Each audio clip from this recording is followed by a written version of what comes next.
June 6, 1944, Omaha Beach, Easy Red Sector, 0647 hours. The order echoed across German defensive positions from WN62 to WN65. Sanitäter zuerst. Medics first. It wasn't written in any official Wehrmacht manual. It wasn't sanctioned by the Geneva Convention.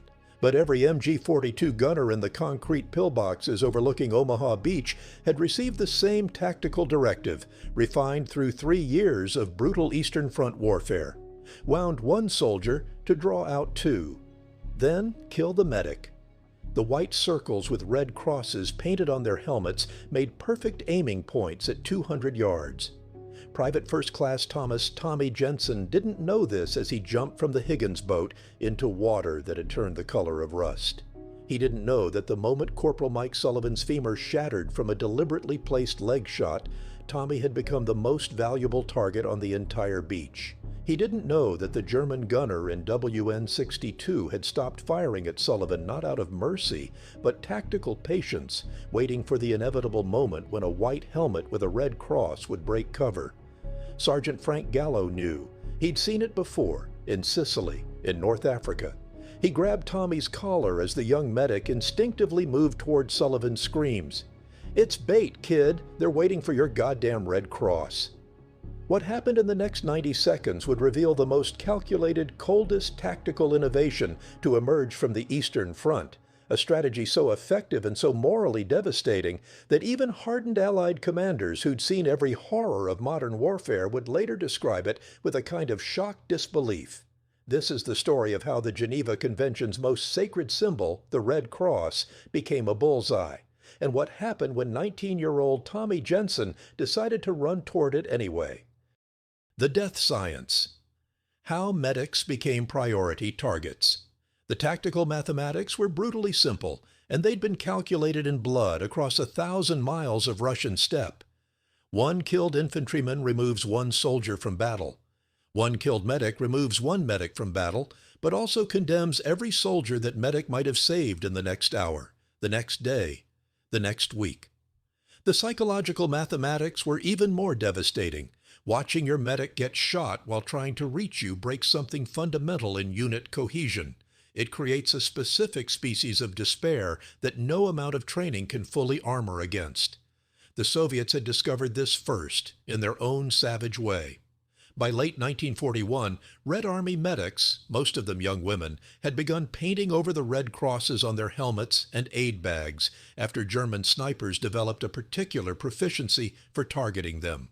The Wehrmacht, in turn, had learned the lesson in reverse during the grinding urban warfare of Stalingrad, where Russian snipers like Lyudmila Pavlichenko had tallied kills with the same cold efficiency, prioritizing German Sanitäter over ordinary infantry. But it was Wehrmacht officers returning from the Eastern Front, men like Generalleutnant Dietrich Kreis, commander of the 352nd Infantry Division, now manning Omaha Beach's defenses, who'd refined the tactic into something approaching science. The innovation wasn't just killing medics. That was crude, wasteful of ammunition. The innovation was using them. The doctrine, never officially written but thoroughly understood, worked in 3 phases. Phase 1, the wounding. The MG-42 gunner, that magnificent piece of German engineering capable of firing 1,200 rounds per minute, didn't aim for center mass. He aimed for the femur, the pelvis, the knee. Wounds catastrophic enough to elicit screaming, but not immediately fatal. The human voice in extremis carries over battlefield noise in ways that officers' whistles and sergeants' shouts cannot. Every man within 50 yards would hear it. Every man would know what it meant. Phase 2, the pause. This required discipline, which is why only veteran crews from the Eastern Front were entrusted with beach defenses. After the wounding shot, you stopped firing at the target. You waited. The wounded man would scream. He would call for his mother. He would call for God. And then, with absolute certainty, he would call for the medic. Phase 3, the kill. The medic would come. They always came. That was the beautiful, terrible certainty of it. You could predict the exact vector of their approach by the location of the nearest cover. You could predict the moment they'd break into the open by the rhythm of the wounded man's screaming. And when they did, When that white helmet with its red cross bobbed up into your sight picture, you didn't just kill them. You made it visible. You made it spectacular. You made every other medic on the beach understand that the Geneva Convention was a peacetime fantasy, and this was a place where different mathematics applied. Tommy Jensen had learned about the Geneva Convention and medical training at Fort Sam, Houston, Texas. Clean classroom, clean uniforms, clean language about the inviolability of medical personnel in warfare.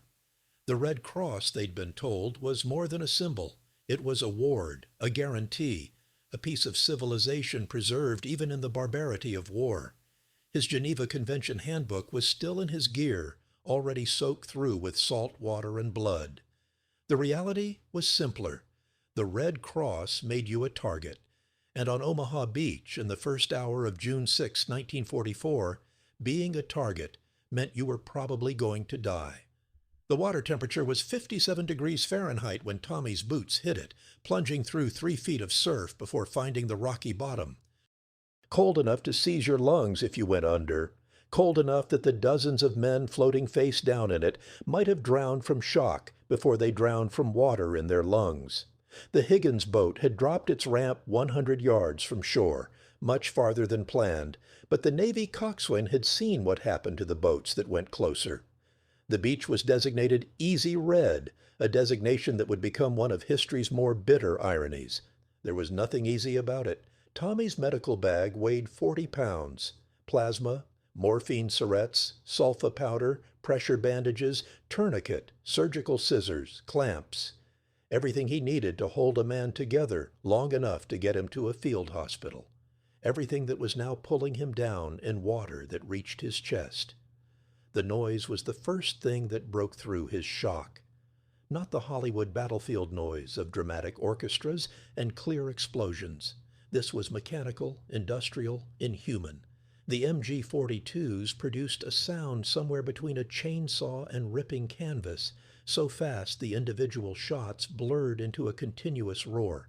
The Americans called them Hitler's zipper.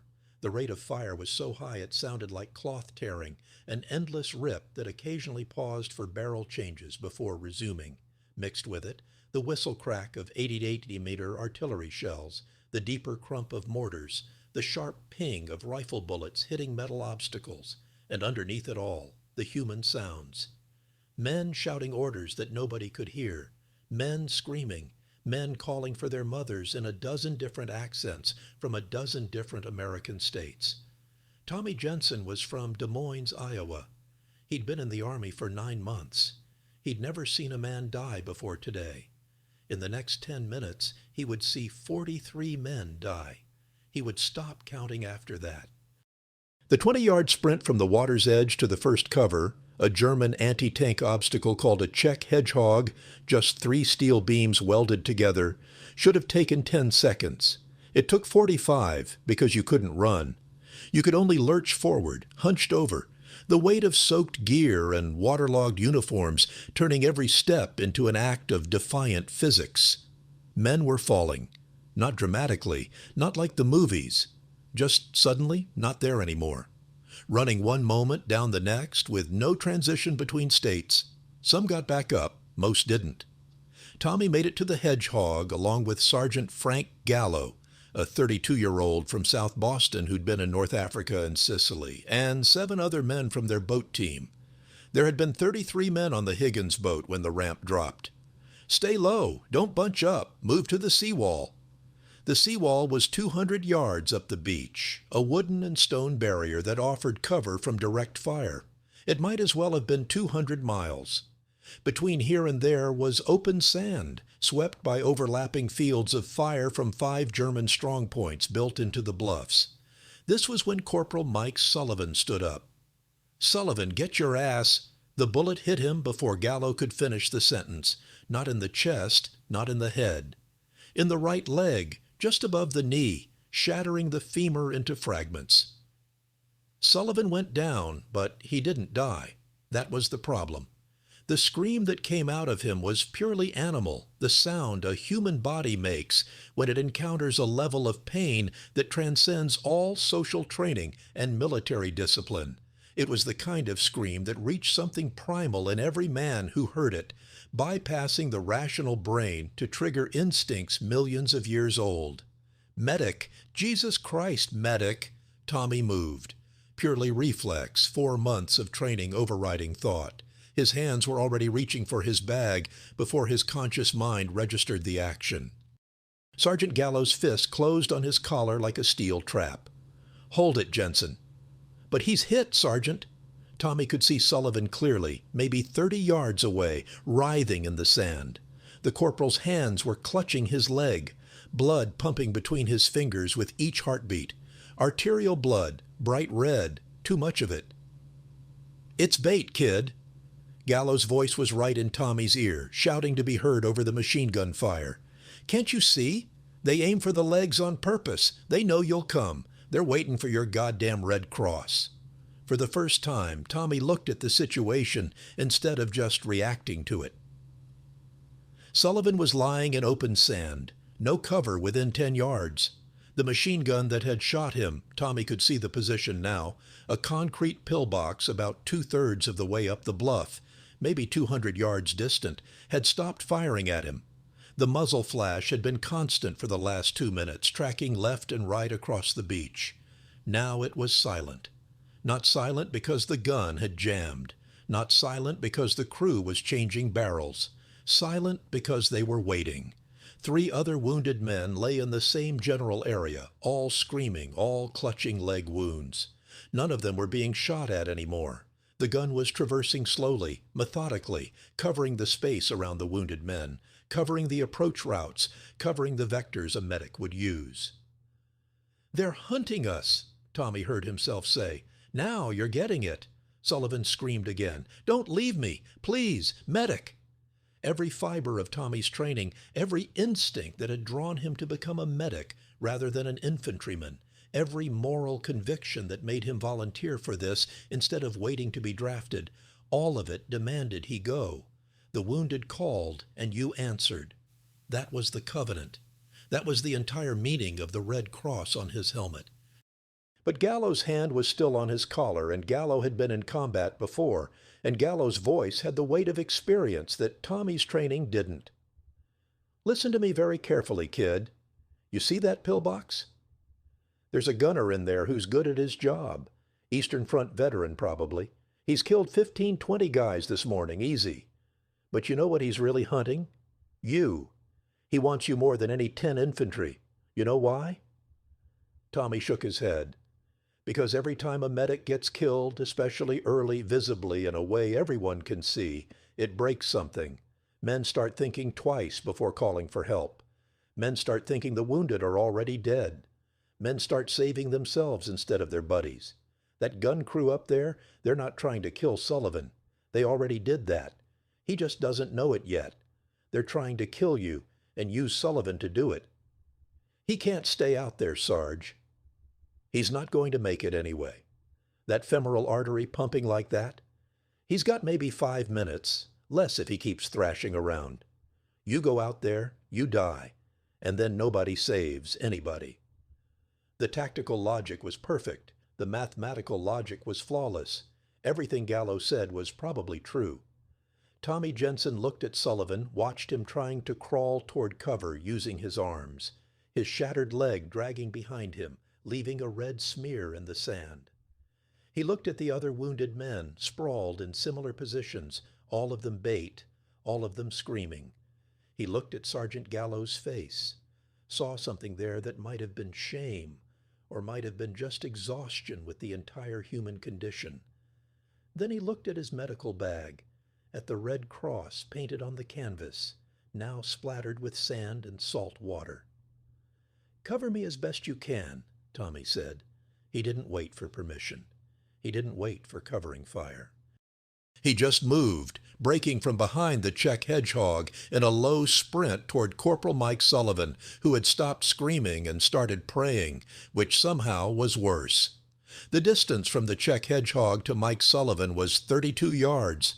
Tommy Jensen covered it in 17 seconds, which meant he was moving at roughly 4 miles per hour, about as fast as a man can sprint while hunched over, carrying 40 pounds of gear, running through soft sand and soaking wet combat boots. The German gunner in WN-62 had been in combat since 1941. He'd fought at Leningrad, at Kursk, at Kharkov. He'd seen the white-helmeted Soviet nurses running toward wounded men 1,000 times. He'd killed perhaps 40 of them personally. His name was Obergefreiter Hans Müller. He was 24 years old, and he was extraordinarily good at his job. He saw Tommy Jensen's Red Cross helmet bob up the moment the young medic broke cover. He didn't fire immediately. That was the art of it. In the MG-42 sight picture, the running figure looked almost toy-like, a distant white dot weaving across brown sand. Müller tracked him smoothly, the way a hunter leads a bird in flight. His finger rested on the trigger with the lightest possible pressure, 10 years of shooting ingrained into muscle memory. His loader, Schütze Werner Klein, had a fresh belt loaded and ready. The barrel was cool. They'd just changed it. Conditions were perfect. Müller waited. He wanted the medic to reach the wounded man. He wanted the medic to kneel, to start working, to be focused on his patient instead of his own survival. He wanted every other American on the beach to see what happened next. Tommy reached Sullivan with his heart hammering so hard he could feel it in his teeth. The corporal had gone pale, shock setting in. His hand still clutched around his leg, but with less strength now. The sand beneath him was soaked dark. "I got you. I got you," Tommy heard himself saying, words tumbling out in a meaningless stream of reassurance that medics everywhere repeat like a prayer. "You're going to be fine. Just hold still. I got you." He dropped to his knees, pulled his bag around, started digging for a tourniquet. The wound was bad. The femur was shattered, bone fragments visible through the torn flesh. The femoral artery pumping blood with each heartbeat. Textbook case. Tourniquet first, pressure second, morphine third, evacuation immediate. His hands were shaking. They weren't supposed to shake. In training, his hands never shook. He got the tourniquet around Sullivan's thigh, just above the wound, started twisting the windlass tight. Sullivan screamed again, a fresh sound of agony as the tourniquet constricted. I know, I'm sorry. Gotta stop the bleeding." The sound that interrupted him wasn't a gunshot. It was the absence of gunshots. The MG-42 had been firing constantly, a steady industrial roar. Now, suddenly, it stopped. In the silence, relative silence, there was still plenty of other shooting. Tommy became aware of several things simultaneously. He was kneeling in the open, perfectly exposed, next to a wounded man. His helmet was white with a bright red cross painted on it. He could see the pillbox up on the bluff, see the dark rectangle of the gun port. And he understood, with perfect clarity, that someone in that pillbox was looking at him right now, making a decision about when to pull the trigger. Time did something strange. The standard cliché is that it slowed down. But that's not quite right. It was more that Tommy became aware of multiple versions of time operating simultaneously. There was the fast time of his pounding heart and racing thoughts. There was the slow time of the tourniquet windlass rotating in his hands, each click taking forever. And there was the stretched, taffy-pulled time of waiting for the bullets that he knew were coming. Sergeant Gallo, still behind the Czech hedgehog, recognized what was happening. He'd seen it before. The pause before the kill. He raised his M1 Garand and started shooting at the pillbox, knowing it was futile. The concrete was 3 feet thick, designed to withstand naval artillery, but doing it anyway because that's what you did. You gave your men covering fire, even when it wouldn't work. 4 other soldiers joined him, pouring rifle fire at the German position. 30 caliber bullets sparked off concrete, achieving nothing except making noise and creating the illusion of support. Tommy twisted the tourniquet tighter. The blood flow slowed, then stopped. Sullivan's screaming decreased to moaning. First step complete. Next, pressure bandage, then morphine. Then the MG-42 opened up. Müller had waited long enough. He squeezed the trigger, sending a burst of 15 rounds downrange at 2,280 feet per second. At 200 yards, the 7.92 millimeter rounds retained more than enough energy to punch through a human body and keep going. The strange thing about getting shot at is that you don't hear the gunfire first. You hear the bullets arriving. They make a distinctive crack-snap sound as they break the sound barrier right next to your head. Then, a fraction of a second later, you hear the actual gun firing. Tommy heard 6 or 7 cracks in rapid succession, felt impacts in the sand around him, felt something tug at his sleeve. He didn't consciously decide to throw himself over Sullivan's body. His animal brain did that for him, the same involuntary flinch that makes you duck when something flies at your face. He landed hard on Sullivan, who screamed again. Tommy's medical bag was trapped between their bodies. He could smell the blood, the fear sweat, the sulfur from the explosions, and underneath it all, the weird metallic tang of the beach itself. The bullet stopped. Tommy waited for the pain, the sensation of being hit. It didn't come.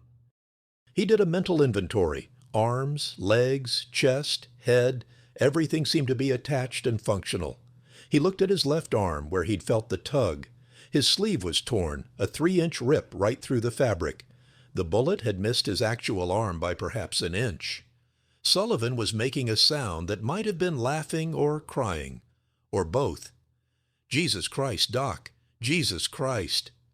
"You're okay. You're okay," Tommy said, which was a lie, but lies had their place in medicine. "We gotta move. Can you do this?" Dragging a man with a shattered femur is not recommended in any medical manual ever written. It compounds the injury, risks further arterial damage, can send bone fragments into surrounding tissue, and causes extraordinary pain. Tommy had no choice. They were still in the open. The gunner was still up there. The next burst wouldn't miss. He got his arms under Sullivan's armpits, started pulling him backward toward the nearest cover, a destroyed section of steel beach obstacle about 20 yards away. Sullivan screamed. Tommy pulled. The sand dragged at them like the beach itself wanted them dead. 15 yards. 10 yards. The MG-42 opened up again. This burst was longer, maybe 30 rounds, walking across the sand from left to right.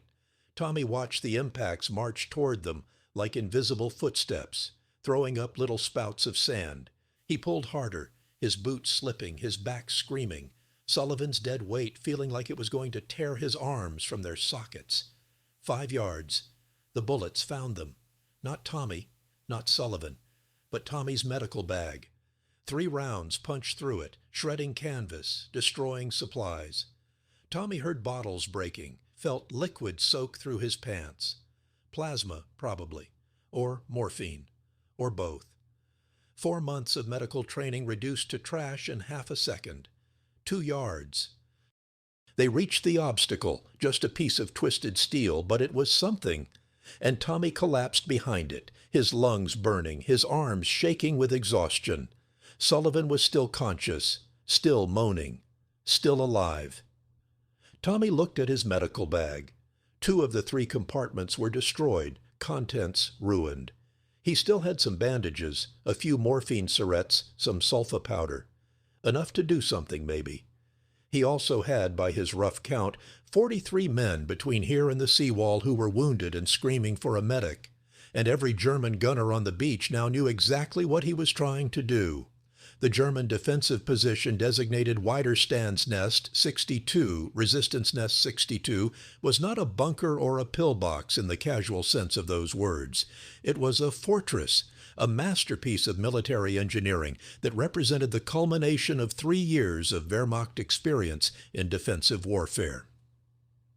Built into the bluff overlooking Easy Red sector of Omaha Beach, WN-62 consisted of one 50mm anti-tank gun in a steel-reinforced concrete casemate with a 6-foot-thick wall facing seaward, 2 MG-42 machine gun positions with interlocking fields of fire, one 81mm mortar pit, underground crew quarters connected by tunnels to 4 other Widerstands zonas positions, pre-sighted artillery coordinates for every yard of beach, observation posts with direct telephone lines to artillery batteries inland. The position was manned by 23 men from the 352nd Infantry Division, supplemented by 3 veteran gunners transferred from the Eastern Front specifically for their experience in target priority selection. Obergefreiter Hans Müller was one of these 3. The Americans had expected the beach to be defended by the 716th Static Infantry Division, an understrength, poorly equipped unit composed primarily of older men and conscripts from occupied territories. Intelligence had been clear on this point. Easy Red was supposed to be one of the more lightly defended sectors. Instead, they'd run into the 302nd, a full-strength combat division that had been repositioned to Normandy just 3 weeks earlier for coastal defense exercises. American intelligence had missed it entirely. The Germans in WN-62 had been waiting since 0530 hours, when the naval bombardment began. They'd weathered the shelling in their underground quarters, the concrete held, and emerged to their positions just as the landing craft began their runs to shore. They'd had hot coffee, they'd had breakfast, they'd been rested, prepared, and dug into positions that offered near-perfect fields of fire over the entire beach. The Americans came out of the surf exhausted, soaked, disoriented, carrying 70 pounds of gear into a killing ground that had been designed specifically for this purpose. The mathematical advantage was overwhelming. One MG-42, properly positioned with adequate ammunition, can cover a front of 800 yards and maintain effective suppressive fire against hundreds of targets. WN-62 had 2 MG-42s, plus the anti-tank gun, plus direct access to mortar and artillery support. In the first hour of the invasion, the defenders of WN-62 would kill or wound approximately 350 American soldiers. Private First Class Tommy Jensen, 23 minutes into the invasion, had saved 1 life. 42 others from his landing craft were dead or missing. And Mike Sullivan, despite the tourniquet, despite Tommy's heroic stupidity in reaching him, would die of shock and blood loss in another 17 minutes. But Tommy didn't know that yet. He was still trying to save everyone. The thing about watching your medic get shot is that it changes the fundamental mathematics of courage. Courage in combat is not one thing. It's a complex calculation that each man performs constantly, weighing risks against duties, against fears, against training, against peer pressure, against exhaustion. You can be brave about attacking an enemy position, but a coward about asking for help. You can charge into fire but freeze when it's time to drag your wounded buddy to safety. The presence of medics, the knowledge that if you get hit, someone will come for you, doesn't make men brave, exactly. But it removes one variable from the fear equation. You might die, yes, but you won't die alone, and you won't die slowly while your friends watch helplessly. The medic will come. The Red Cross will find you. When medics start dying, that variable returns, and the fear equation changes for everyone. By 0715 hours, 38 minutes into the invasion, Tommy Jensen had reached 4 wounded men. 1 had died before he got there. 1 died while he was applying a tourniquet. 2 were stable enough to crawl toward the seawall on their own, and Tommy had sent them along with what little morphine he had left. He'd also been shot at 11 separate times by at least 3 different weapons. His helmet had 2 new dents in it, 1 from a glancing rifle round, 1 from shrapnel. His medical bag was a joke, more holes than canvas. He'd lost his pistol somewhere, not that he'd known how to use it anyway. And he'd watched 3 other medics get killed. The first was Private Eddie Kozlowski from Cleveland, a kid who'd been through training with Tommy, who'd shared cigarettes and stories about their girlfriends back home. Eddie had made it farther up the beach than Tommy, almost to the seawall, when he'd stopped to treat a man with a sucking chest wound. A mortar round had landed 5 feet away. There wasn't enough left to retrieve. The second was a medic Tommy didn't know, attached to a different company, who'd been shot while trying to drag a wounded man behind cover. The bullets had hit him in the back, 3 neat holes in a vertical line. He'd been dead before he finished falling. The third was the worst. Corporal James Doc Bradley, a veteran medic who'd been through North Africa and Sicily, who'd been scheduled to rotate home after France, who'd been showing Tommy tricks for carrying extra supplies. Doc had been treating two men simultaneously behind a blown-out German beach obstacle when a sniper round caught him in the head. One moment he was working, hands steady, voice calm. The next moment he was gone, and the two men he'd been treating were screaming louder than ever because now they knew nobody was coming. The men of Easy Red Sector watched this. They learned from it. And the lesson they learned was the one the Germans wanted them to learn. Calling for a medic was calling for death, and not just your own. By 0730, the screaming had changed. Men were still getting hit. If anything, the casualty rate was increasing as more boats arrived, but they were screaming differently. Less medic and more just raw sound, animal expressions of pain without the expectation of help. Some of the wounded stopped calling out at all, just lay where they'd fallen, quietly bleeding out, trying not to draw attention. The medics who were still alive, Tommy plus maybe 5 others that he could see scattered across the beach, were moving differently too. Slower, more hesitantly, evaluating each potential patient not just by medical priority, but by tactical exposure, making horrible calculations about which wounded men were worth the risk of trying to reach. Tommy found himself doing this math without conscious thought. Can I get there? Is there cover? How exposed is the route? How bad is he hit? How many men would be at risk if I tried? And the worst question, would I be saving him or just guaranteeing that 2 people die instead of 1? This was the real genius of the German tactic.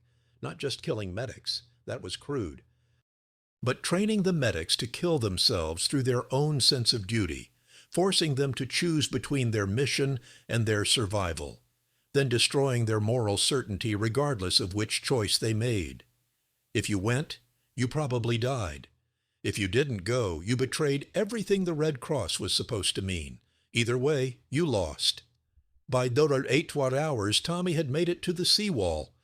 The seawall wasn't much, a combination of wood planks, stone, and earth about 4 feet high, running parallel to the water about 200 yards up from the surf line. But it offered defilade from direct fire, which made it the most valuable real estate on Omaha Beach. It was also a death trap. 300 men were pinned against a wall that was 800 yards long, which meant they were packed shoulder to shoulder, unable to move forward or back. Above them, the bluffs rose 150 feet to German positions that could fire down almost vertically.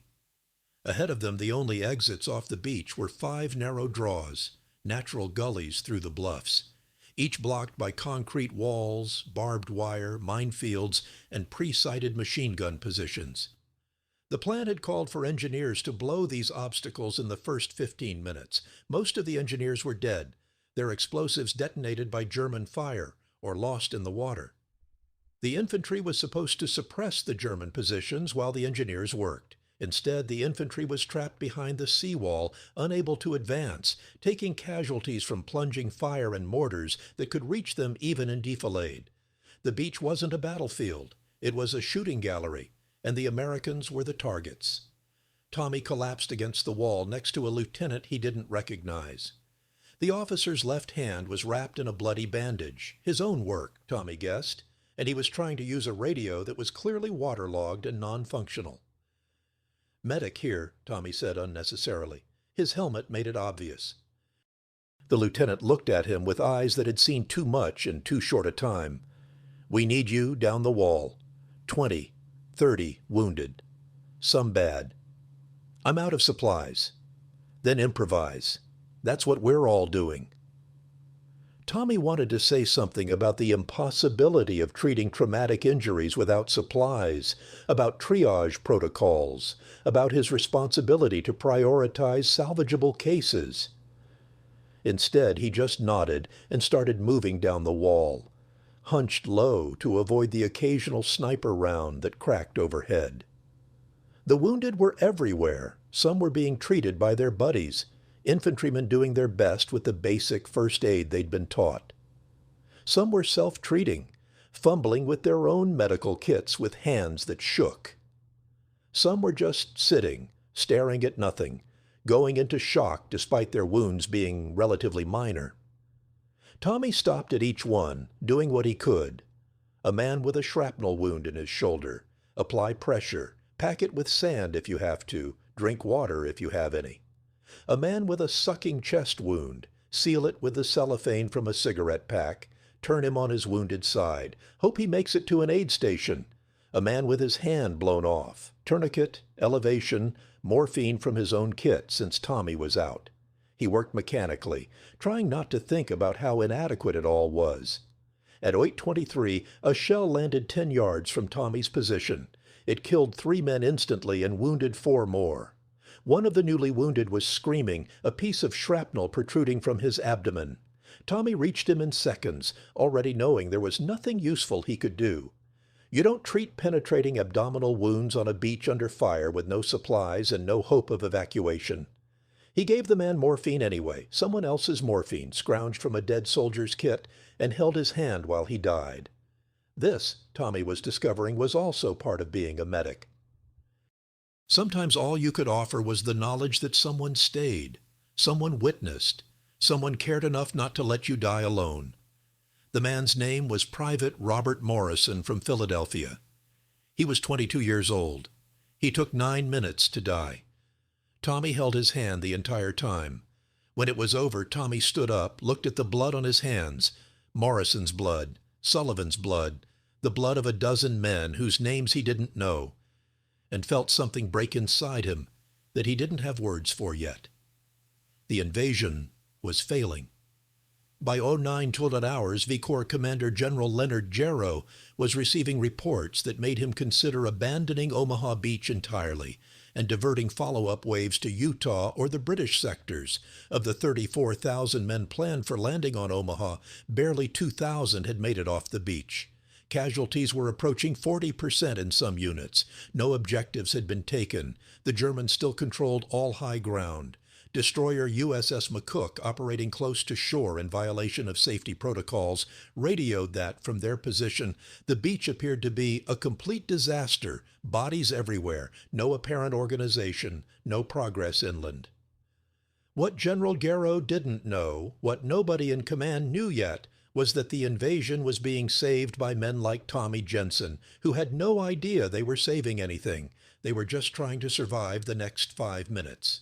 The breakthrough, when it came, was accidental and born of desperation rather than planning. Colonel George Taylor, 16th Infantry Regiment, arrived on Easy Red around 09:30. He was supposed to have landed at 06:30, but his boat had circled offshore for 3 hours, unable to find a gap through the beach obstacles. When he finally made it to the seawall, what he found was organizational collapse. No unit cohesion, no command structure. Just hundreds of men pressed against a wall, waiting for orders that weren't coming, or for death that was. Taylor was a veteran of the Great War, a man who'd seen Belleau Wood and the Meuse-Argonne. He'd seen men break before. He understood that there are moments in warfare when the usual calculation of risks becomes meaningless, because doing nothing is more dangerous than doing anything. He stood up, fully exposed to German fire, and shouted words that would become legend. 2 kinds of people are staying on this beach, the dead and those who are going to die. Now let's get the hell out of here. It wasn't tactical genius. It wasn't inspirational oratory. It was just arithmetic presented clearly. You're dead anyway, so you might as well die trying. Men started moving, not in organized waves, not in the neat tactical bounds described in the invasion plan, just individuals and small groups who decided that charging into machine gun fire was somehow preferable to sitting still and waiting for a mortar to find them. Tommy Jensen was treating a man with a leg wound when the movement started. He looked up to see a staff sergeant, he never got the man's name, stand up and start climbing the bluff. Just like that. No orders, no preparation, just a decision that waiting was worse than moving. 3 men followed him, then 6, then a dozen. The Germans shot them. Of course the Germans shot them. The first man made it 20 yards before an MG-42 burst, cut him down. The second man made it 30 yards before a sniper round found him. But the third man made it to a fold in the terrain that offered partial cover, and the fourth man made it to that fold too. And suddenly there were 7 men in that fold, and they were shooting back at the pillbox. and more men were following them. Tommy watched this unfold with a kind of horrified fascination. It looked like suicide. It probably was suicide. But it was also the only thing that had changed the tactical situation in the last 3 hours. "Medic, we're moving up. You coming?" Tommy looked at the wounded man he'd been treating. The man nodded. "Go." "I'm not going anywhere." Tommy stood up. His legs shook from exhaustion, from fear, from 3 hours of operating on pure adrenaline. His medical bag was essentially empty. He had no idea what he was supposed to do if someone got hit during the advance. He started climbing anyway. The bluffs of Omaha Beach rise at an angle of approximately 35 degrees. Steep enough that you need your hands to climb, not so steep that it's technical climbing. The surface is a mixture of clay, sand, and grass, which becomes treacherously slippery when wet, which it was from blood and rain and the spray from the naval bombardment. Tommy climbed on his hands and knees, following a group of 8 infantrymen he didn't know. They were moving up a natural fold in the terrain, a slight depression that offered minimal cover from direct fire. Minimal, but not complete. A machine gun position on the left flank could still hit them. And did. The man in front of Tommy, Private something, Tommy never got his name, took 3 rounds in the back. He jerked, stiffened, and started sliding back down the slope. Tommy grabbed him instinctively, trying to arrest his slide, and immediately realized the man was dead. The bullets had punched through his spine. He'd been gone before he started falling. Tommy had to let him go, had to watch him slide past, gathering speed, tumbling finally into a heap at the base of the bluff. Had to keep climbing. This was new. In the 3 hours on the beach, Tommy had dealt with wounded men, dying men, dead men. But he'd never had to deliberately abandon someone, never had to choose forward momentum over helping. It felt like a fundamental violation of everything he was supposed to be. Keep climbing. Halfway up the bluff, the group found a small plateau, barely 10 feet wide, where they could rest and reorganize. There were 4 of them left now. The others had been hit, or had fallen back, or had gone in different directions. Tommy collapsed against the dirt wall, gasping. His hands were bleeding from clutching at rocks and vegetation. His uniform was more blood than fabric at this point, though most of it wasn't his. One of the infantrymen, a corporal with a Tennessee accent, was looking at his rifle with disgust. "Goddamn thing's jammed. Sand in the action." "Strip it," another man said. "Plenty of spare rifles down there." He gestured down toward the beach, where hundreds of weapons lay scattered among hundreds of bodies. The Tennessee corporal laughed, a sound without any humor in it. "Yeah, plenty of everything down there, except the guys to use it." They sat for maybe 90 seconds, catching their breath. Then a grenade landed in the middle of them. Tommy saw it hit, bounce once, watched it for a fraction of a second before his brain registered what it was. Nobody shouted "grenade" because there wasn't time. There was just the scramble, 4 men throwing themselves in different directions. The explosion was enormous, overwhelming, felt more than heard. Tommy's ears rang with a high-pitched whine that drowned out everything else. He was on his back, staring at the sky, unsure if he'd jumped or been blown there. The Tennessee corporal was screaming, but Tommy couldn't hear it through the ringing. He could see the man's mouth open, see his face contorted, but the sound was just a distant murmur beneath the endless tone in his ears. Tommy crawled toward him. The corporal's right leg was shredded below the knee, maybe 24 shrapnel wounds, blood pumping from at least 3 different arteries. Tourniquet. Had to be a tourniquet. Tommy reached for his medical bag and remembered he'd lost it somewhere on the climb. Searched his pockets. Nothing. Looked at the wounded man's gear. His first aid kit was still intact, strapped to his belt. Tommy grabbed it, ripped it open. 1 tourniquet, 1 bandage, 2 morphine syrettes. That was it. That was all there was to work with. He got the tourniquet around the corporal's thigh, twisted it tight. The man screamed louder, which Tommy's returning hearing registered as a good sign. If he could scream, he had blood pressure, which meant he wasn't immediately dying of shock. Morphine. Tommy jabbed the syringe into the man's thigh, squeezed the tube. The corporal's screaming decreased to moaning. His eyes, which had been wild with panic, started to glaze slightly. Good. Better. What's your name? Tommy asked, for no particular reason except that the training said to keep them talking. Henderson. Roy Henderson. Okay, Roy, you're going to be fine. That tourniquet is going to hold. You just need to stay here, stay still, and wait for the aid station to set up. You understand? Henderson nodded, the morphine making him compliant. I have to keep moving. Can you stay here on your own? Another nod. Tommy stood up, looked around. The other two men from their group were gone, dead or moved on, he didn't know which. He was alone on a muddy ledge halfway up a bluff with a wounded man who couldn't move and no clear idea of where to go next. Above him, maybe 60 feet away, he could see the concrete wall of WN-62, the same pillbox that had been killing men all morning, the same gun that had waited for Tommy to reach Mike Sullivan, the same position that had turned Easy Red into a slaughterhouse. Men were attacking it now. He could see muzzle flashes, hear the distinctive crack of M1 Garands, the deeper boom of a Bar Browning automatic rifle. Somebody had gotten close enough to actually fight back. Tommy started climbing again. Obergefreiter Hans Mueller had been firing his MG-42 for nearly 4 hours when the first American got close enough to throw a grenade into his position. The grenade missed, bounced off the concrete lip of the firing port and tumbled back down the slope. But the fact that it had gotten that close changed the entire tactical situation. For 3 hours, WN-62 had been impregnable, a fortress looking down on a killing ground. Now, suddenly, Americans were within grenade range, and the fortress had become a trap. Mueller could hear them outside, shouting to each other in English, coordinating their approach.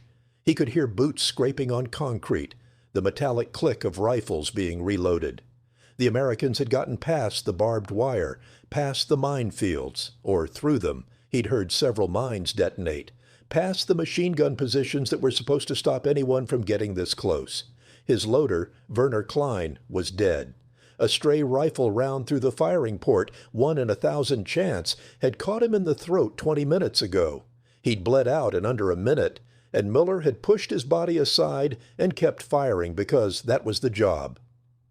Now, Mueller was alone in a concrete box with a weapon that couldn't depress low enough to hit the men gathering just outside. The MG-42 was designed for long-range suppressive fire, not close-quarters defense. He had his pistol, but against multiple attackers with rifles and grenades, that was inadequate. The irony wasn't lost on him. He'd hunted medics all morning, used their own sense of duty against them. Now his own position, the very strength that had made him so deadly, was being used against him. He was trapped by his own fortification. Another grenade came through the firing port. This one didn't miss. Tommy reached the top of the bluff at 10:47 hours, 4 hours, and 17 minutes after landing on Omaha Beach. He'd climbed 150 feet of near-vertical terrain under fire. He'd lost his medical bag, his pistol, his helmet, knocked off by a rock somewhere on the climb, and approximately 15 pounds of body weight through sweat and exertion. What he found at the top wasn't the massive German defensive positions he'd been expecting. WN-62 was destroyed, smoke pouring from the pillbox, bodies in German uniforms scattered around the position. A dozen American soldiers were consolidating the position, setting up their own defenses, using the same concrete walls and firing ports that had killed so many of their friends. A sergeant, not Gallo, someone else from a different unit, saw Tommy and pointed to a collection of wounded men gathered behind the pillbox. "Doc, over there, we got maybe 20 who need attention." Tommy walked over on legs that felt like water. The wounded were a mix of Americans and Germans, lying side by side, distinctions of nationality temporarily suspended by the shared experience of pain. An American private with a chest wound next to a German corporal with his arm blown off. A German teenager, probably 17, holding pressure on an American lieutenant's leg wound. Tommy knelt next to the first man, an American with shrapnel wounds across his back. started to reach for his medical bag, remembered he didn't have one, looked around, helplessly. Here. The German teenager tossed him a German medical kit, a leather pouch with a red cross painted on it. Tommy caught it, opened it, found bandages and morphine and iodine, and all the things he'd been without for the last 2 hours. He looked at the German kid. The kid shrugged. We all bleed the same. Tommy started working. German supplies on American wounded. American supplies scrounged from someone's pack. On German wounded. Everyone got treated. Everyone got morphine if they needed it. Everyone got their wounds cleaned and dressed and given the best chance he could offer them. At some point during this work, Tommy realized he was crying, not sobbing, just tears running down his face while his hand stayed steady, while he tied bandages and administered morphine and made the same reassuring noises he'd been making all morning. His body had decided to process 4 hours of accumulated trauma while his brain was busy with other things. Nobody commented on it. Half the men around him were crying too, from pain or shock or relief or exhaustion or all of it at once. Crying on June 6, 1944, on top of a bluff overlooking Omaha Beach was unremarkable. It was maybe the most normal thing anyone did all day. The butcher's bill for Omaha Beach, tallied over the following days and weeks, read like this: American casualties 2,400 killed, wounded, or missing on D-Day itself. Additional 1,800 in the following 3 days. Total 4,200 casualties out of 34,000 men. Landed German casualties 1,200 killed, wounded, or captured. Multiple defensive positions destroyed. Coastal defenses breached. Medic casualties. 37 medics killed on Omaha Beach. 52 wounded, casualty rate approximately 40%, significantly higher than infantry. The numbers told a story, but not the complete story. Statistics never do. What they didn't capture: the 19-year-old from Iowa who'd saved 7 men before losing his medical supplies and saved 12 more with German equipment. The sergeant who'd grabbed a medic's collar to prevent a suicide run, but couldn't prevent the medic from going eventually. The German gunner who'd perfected the art of hunting medics and died in the position he'd defended. The lieutenant who'd wrapped his own hand and commanded with a broken radio. The hundreds of acts of courage and cowardice and everything in between that composed the texture of the day. Private First Class Thomas Jensen would receive the Silver Star for his actions on Omaha Beach. The citation would read, in the formal language of military commendations, for gallantry in action against an armed enemy. It would mention his treatment of wounded under fire, his disregard for personal safety, his exemplary devotion to duty. It wouldn't mention Mike Sullivan, who died of his wounds despite Tommy's efforts. It wouldn't mention Corporal Roy Henderson, who'd survived his leg wounds but lost the leg to infection 3 days later. It wouldn't mention Eddie Kozlowski from Cleveland, whose body was never recovered from the beach. It wouldn't mention the German teenager who'd shared his medical supplies with an enemy medic because pragmatism and humanity temporarily aligned. Tommy would carry Omaha Beach with him for the rest of his life, in nightmares that had him waking up gasping, feeling phantom water around his chest, in the way he'd flinch at loud noises, in his inability, decades later, to watch war movies without leaving the theater, in the way he'd trained as a doctor after the war, specialized in trauma surgery, spent 40 years in emergency rooms trying to save the people he couldn't save on June 6, 1944. He would speak about it only rarely and only late in his life when veterans groups asked him to share his story. When he did speak, he'd talk about the Red Cross on his helmet, how it had made him a target, how the symbol meant to protect had instead marked him for death. And he'd talk about why he'd run toward Mike Sullivan anyway, knowing it was probably suicide, knowing the German gunner was waiting. Interviewers expected stories of heroism, of noble sacrifice, of dedication to duty. Tommy's answer was simpler and more complex.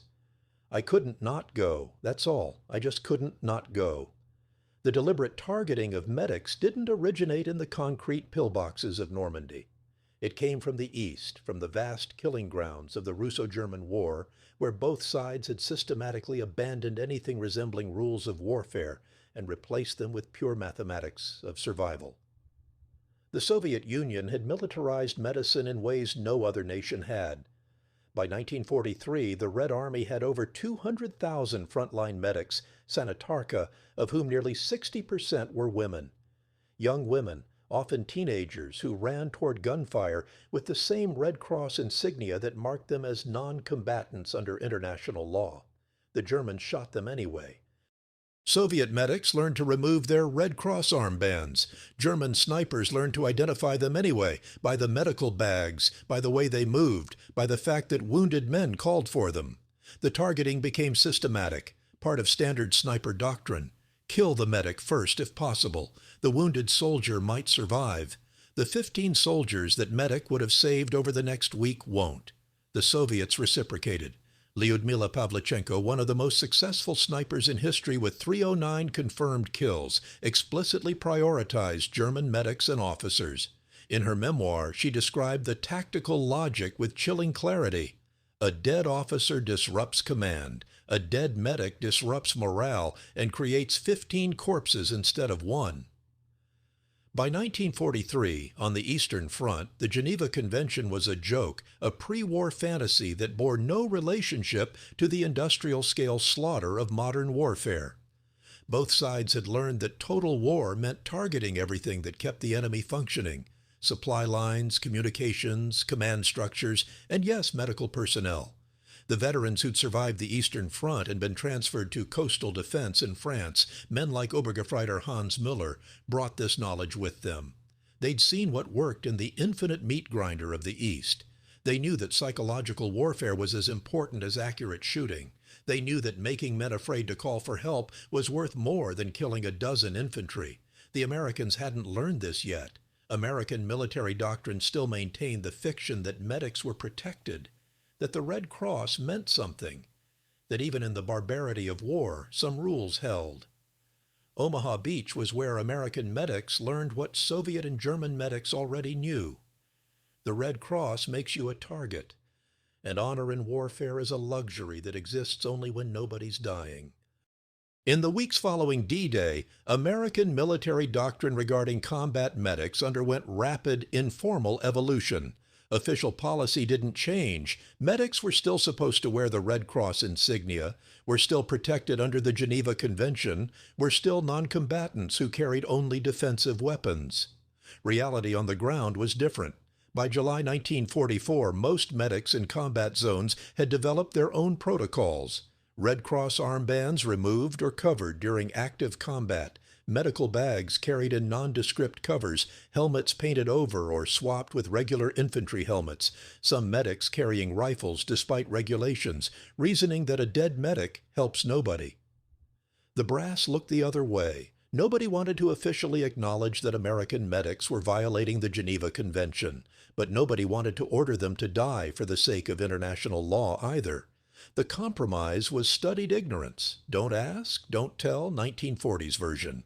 Tommy Jensen, when he returned to duty after a week in the field hospital, exhaustion, mild shock, dehydration, followed the new informal protocols. He covered his Red Cross. He carried a carbine, though he never fired it. He moved differently, thought differently, calculated risks differently. The naive 19-year-old from Iowa who'd landed on Omaha Beach was gone, replaced by someone harder, more cynical, more capable of making the terrible calculations that combat required. This was called gaining experience. A more honest term might have been moral injury. The Germans, for their part, continued targeting medics when tactically advantageous. Why wouldn't they? It worked. The tactic had been proven effective through years of Eastern Front combat and validated again on Omaha Beach. If the Americans wanted to pretend the Geneva Convention still mattered, that was the Americans' problem. The Soviets, advancing from the east, targeted German medics with the same systematic efficiency the Germans had used against them. Reciprocity in atrocity.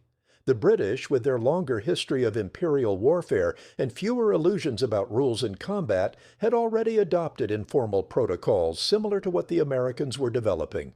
They'd learned in Burma and North Africa that conspicuous medical insignia attracted fire rather than prevented it. The Japanese had never pretended otherwise. In the Pacific Theater, medics were priority targets from the beginning, and both sides acknowledged this openly. The pretense of protection had been abandoned early. By 1945, the practical reality across all theaters was this: medics were combatants, whether anyone wanted to admit it or not. They were targeted, they fought back, they lived or died by the same brutal calculus as everyone else. The Red Cross had become a symbol without meaning, a vestige of a more civilized warfare that had never really existed. After the war, when the Geneva Conventions were revised and updated, there were proposals to address the targeting of medical personnel, to add stronger protections, to create enforcement mechanisms. These proposals went nowhere. Nations that had spent 6 years systematically violating every principle of civilized warfare weren't interested in pretending those principles could be enforced. The 1949 Geneva Convention kept the protections for medical personnel on paper.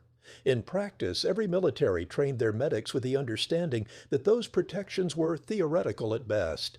Tommy Jensen, attending one of the negotiating sessions as a witness, the military wanted actual combat medics to testify, listened to diplomats debate the sanctity of medical personnel, and felt like he was listening to people discuss theoretical physics who'd never actually seen an atom. He didn't testify. What would he have said? That the Geneva Convention was a beautiful idea that lasted approximately 0 seconds under fire? That the Red Cross made you a target and everyone knew it? That the only thing protecting medics was the calculation that both sides needed medics and maybe there was value in mutual restraint? He could have told them about Mike Sullivan, about running across open sand toward a wounded man while a German gunner waited for exactly that moment. He could have told them about the German teenager who'd shared his medical supplies, because in that moment, treating wounded men mattered more than which uniform they wore. He could have told them that war makes everything complicated, except the immediate choice. Do you run toward the screaming or away from it? In the end, he said nothing. The convention was revised. The protections for medical personnel were strengthened on paper. And in the next war, and the war after that, medics continued to be targets because the fundamental calculation hadn't changed. Kill the medic, kill 15 others. The mathematics of massacre doesn't respect international law. Thomas Jensen returned to Iowa in October 1945, 3 months after VE Day, carrying a silver star, a Purple Heart, for wounds he barely remembered receiving, and psychological scars that had no medal and no name yet. PTSD wouldn't enter the DSM until 1980. In 1945, they called it combat fatigue, or battle neurosis, or more commonly, nothing at all. He married his high school sweetheart, Margaret O'Connor, in December 1945. She was patient with his nightmares, with the way he'd wake up gasping, with his inability to discuss what had happened in France.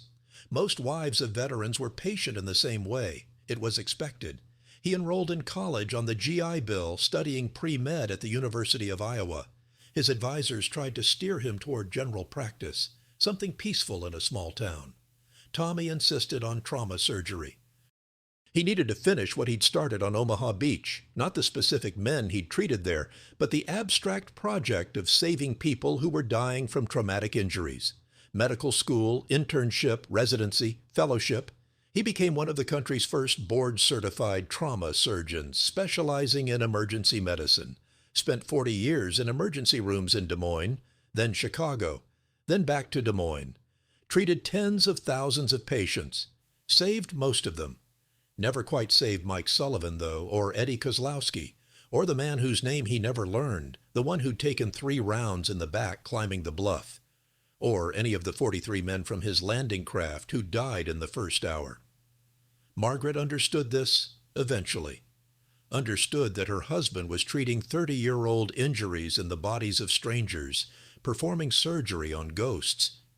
She never complained about the long hours, the emergency calls at 3 a.m., the way he'd come home exhausted and still unable to sleep, They had 3 children, Robert, Patricia, and Michael. Michael was named after Corporal Mike Sullivan, though Tommy never told his son that until Michael was an adult. "Someone I knew in the war," was all he'd say. "Someone who should have made it." Tommy retired in 1985 at age 60, not because he wanted to, but because the hospital administration insisted. Trauma surgery requires reflexes and stamina, and 60-year-old reflexes aren't what they were. He understood the logic. He hated it anyway. The ER was where he'd spent 60 years trying to make up for June 6, 1944, and they were telling him time was up, debt unpaid. He spent retirement giving talks to veterans groups, medical students, and high school history classes. The talks were always the same: factual recounting of events, minimal emotional content, focus on the tactical and medical aspects. He could discuss the treatment of traumatic leg wounds in clinical terms without mentioning that the first one he'd treated belonged to a man who'd died anyway. He could explain tourniquet application without mentioning Roy Henderson losing his leg to infection. The students always asked the same questions. Were you scared? Did you kill anyone? What was the worst part? Tommy's answers were practiced, formulaic, designed to satisfy curiosity without revealing anything real. Yes, everyone was scared. I was a medic. We didn't carry weapons. This was technically true for Omaha Beach, though he'd carried a carbine later. The worst part was not having enough supplies to help everyone. The real answer to what was the worst part was more complicated. The worst part was understanding that the Germans were right, that their tactic worked, that by targeting medics, they did create a multiplier effect, did break unit cohesion, did make men hesitate before calling for help. That the brutal mathematics of killing medics first was, from a purely tactical standpoint, sound doctrine. The worst part was knowing that if he'd been in Hans Miller's position, looking through that MG-42 sights at American medics running across open sand, he would have shot them too. Because that was the job. Because war reduces everything to simple calculations. Because the side that's willing to violate more rules often wins. And winning is the only thing that matters until it's over. And you have to live with what you did to win. The worst part was understanding all of this and still believing that running toward Mike Sullivan had been the right choice, even though Sullivan died anyway, even though it almost got Tommy killed too, even though tactically it was stupid and strategically it was meaningless. The worst part was knowing that meaning and logic are different things, and sometimes you have to choose meaning even when the logic says you're wrong. Thomas Jensen died in March 2012, age 86, of congestive heart failure. He'd outlived Margaret by 7 years, outlived 2 of his children. Robert died of cancer in 1998, Patricia in a car accident in 2004, outlived most of the men he'd served with. In his final weeks, when the morphine made him talkative and the proximity of death made honesty seem more important than discretion, he told stories he'd never told before.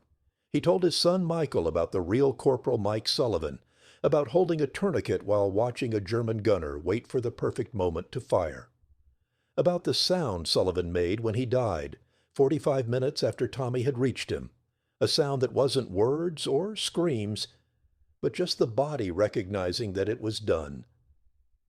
He told his grandchildren about Eddie Kozlowski, about sharing cigarettes and bad jokes during training, about planning to visit Cleveland together after the war, about the mortar round that erased Eddie so completely that there wasn't enough left to send home, so his family got a telegram and an empty casket. He told a young ER doctor who was visiting, Tommy had mentored her in residency, about the German teenager who'd shared his medical kit on top of the bluff. I don't know his name, Tommy said. Never knew it. But he understood something that took me years to learn, that our job isn't about sides, it's about the work. Someone's bleeding, you stop it. That's the whole job.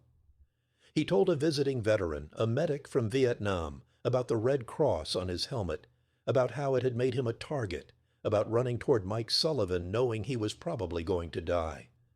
Do you regret it? The Vietnam vet asked. Tommy thought about this for a long time, long enough that the vet thought he'd fallen asleep. Finally, no, I regret that it didn't work. I regret that Sullivan died anyway. I regret all the men I couldn't save. But going? No, because if I hadn't gone, I wouldn't have been a medic anymore. I would have just been another guy with a bag. The Red Cross means you go. That's the deal. The Germans knew it. That's why they hunted us, because they knew we'd come. Even when it was stupid? Especially when it was stupid. That's the point. If we only went when it was safe, we wouldn't be needed. Anyone can help people when it's convenient. Medics help people when it's not. 3 days before he died, mostly unconscious, responding to voices only intermittently, Tommy suddenly opened his eyes and spoke clearly. "Cover me, I'm going." The hospice nurse thought he was delirious. Michael knew better. His father was back on Omaha Beach, running toward a wounded man, making the same impossible choice he'd made 68 years earlier. Tommy died that afternoon, peacefully, Margaret's photograph on the nightstand beside him, his silver star and purple heart in a drawer nobody had opened in years.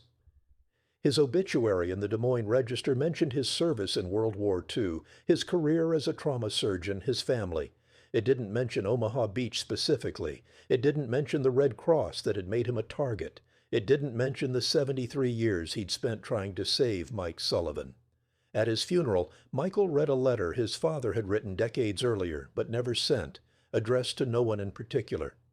"Dear whoever needs to hear this, I was a medic on Omaha Beach. I wore a Red Cross on my helmet. The Germans shot at it. This was not a surprise to them or to me, not after the first hour. We all understood the deal. I saved some men. I failed to save many more. I made stupid decisions and lucky ones, and decisions that were both. I ran toward wounded men when running toward them was suicidal, and I didn't run toward wounded men when running toward them was merely dangerous.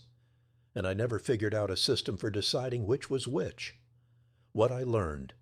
The Red Cross means something, but not what they told us in training. It doesn't mean protection. It doesn't mean safety. It doesn't mean anyone respects international law. It means you go anyway. You go toward the screaming, toward the bleeding, toward the places where everyone else is running away from. You go because that's the job. And if you don't go, the symbol is just paint on canvas. The Germans understood this better than we did. They knew we'd come. They knew we couldn't not come. That's why they waited for us. That's why they hunted us. I don't blame Hans Miller, the German gunner who tried to kill me. He was doing his job, same as me. His job was killing, mine was saving. We both did what we were supposed to do. He was probably better at his job than I was at mine. What I want people to understand, war doesn't pause for medicine. It doesn't respect the Geneva Convention. It doesn't care about your good intentions or your Red Cross or your belief that some things should be sacred. War is mathematics, and the mathematics don't care about meaning. But meaning matters anyway. That's the thing nobody tells you. The mathematics say I should have let Mike Sullivan die, should have stayed in cover, should have prioritized my own survival for the sake of the men I could save later. The mathematics were right. I went anyway. I'd do it again. Not because it was smart, because it was necessary. Because someone has to run toward the screaming, even when running toward it is stupid, even when the Red Cross makes you a target instead of protecting you. Especially then. That's what the Red Cross means. Signed, Thomas Jensen, Private First Class, U.S. Army 302nd Medical Battalion, still trying to save Mike Sullivan. WN62 still stands partially on the bluffs above what's now called Bloody Omaha. The pillbox is empty, a concrete shell, the firing ports looking out over a beach that's been peaceful for 8 decades. Tour groups visit. Guides explain the tactical situation, the overlapping fields of fire, the genius and horror of the defensive position. Some guides mention the targeting of medics. Some don't. Those who do usually present it as a German atrocity, a violation of international law, evidence of Wehrmacht brutality. They're not wrong exactly, but they're not entirely right either. The truth is more complicated. Both sides targeted medics when it was tactically advantageous. Both sides understood the multiplier effect. Both sides trained their men to make the terrible calculations that war requires. The Germans were just more systematic about it, more willing to acknowledge what they were doing.